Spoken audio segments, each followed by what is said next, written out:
আর অপেক্ষা নয়, ব্রাজিল দলে ফিরতে প্রস্তুত নেইমার জুনিয়রের সাথে অনেক তারকা। কারা কারা থাকছেন চলেন দেখে আসি। আগামী সেপ্টেম্বর মাসে আবারও বিশ্বকাপ বাছাই পর্বের জন্য মাঠে নামছে ব্রাজিল। আগে থেকে বিশ্বকাপ নিশ্চিত হওয়ার ফলে এই ম্যাচ এখন নিয়ম রক্ষা হয়ে দাঁড়িয়েছে তাদের জন্য। তবে এই ম্যাচগুলো খেলে বিশ্বকাপের জন্য স্কোয়াড গঠন করতে পারবেন কার্লো আনচেলত্তি। তবে এই ম্যাচগুলো খেলে বিশ্বকাপের জন্য শক্তিশালী স্কোয়াড গঠন করতে পারবেন কার্লো আনচেলত্তি। আগামী 2 ম্যাচ শেষে ব্রাজিলের অফিসিয়ালি কোনো ম্যাচই নেই, কিন্তু ফ্রান্স, আর্জেন্টিনা সহ বড় বড় দলের বিপক্ষে প্রীতি ম্যাচের আয়োজনের কথা ভাবছে সিবিএফ।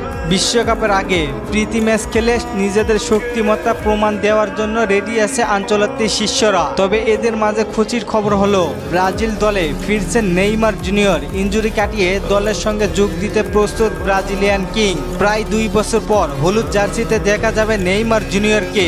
ইতিমধ্যে সান্তোসের হয়ে নিজের পূর্ণাঙ্গ ফিটনেসের ফিরে পেয়েছেন নেইমার। এতে করে আগামী উইন্ডোতে ব্রাজিল দলের সাথে যোগ দিতে পারবেন নেইমার জুনিয়র।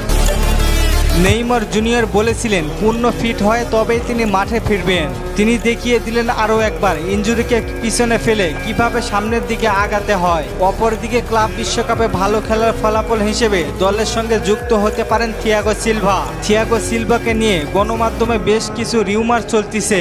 এছাড়া জোয়াও পেদ্রো চেলসির হয়ে নিজেকে নতুন করে চিনিয়েছেন। নাম্বার 9-এর অভাব তাকে দিয়ে পূরণ করতে পারবেন আনচেলত্তি। ব্রাজিল দলের নাম্বার 9-এর সমস্যার সমাধান হতে পারেন জোয়াও পেদ্রো। আসন্ন উইন্ডোতে ব্রাজিল স্কোয়াডে তাকে দেখলে অবাক হওয়ার মতো কিছুই নেই। এছাড়া বেশ কিছু নতুন মুখও দেখা যেতে পারে জাতীয় দলে। বিশ্বকাপের স্কোয়াডের জন্য ব্রাজিল দলের সবাইকে সুযোগ দিয়ে নতুন করে শক্তিশালী স্কোয়াড গঠন করতে চাইবেন কার্লো আনচেলত্তি। তাই হয়তো সেপ্টেম্বর মাসে 2টি ম্যাচের জন্য স্কোয়াডে পরিবর্তন দেখতেই পারেন। আপনাদের মতে পরবর্তী বিশ্বকাপ বাছাই পর্বের ম্যাচে কাদেরকে সুযোগ দেওয়া উচিত জানিয়ে দিন কমেন্ট করে। আর ফুটবলকে নিয়ে নতুন কোনো প্রশ্ন থাকলে করতে পারেন, পরবর্তী ভিডিওতে রিপ্লাই করব। ধন্যবাদ।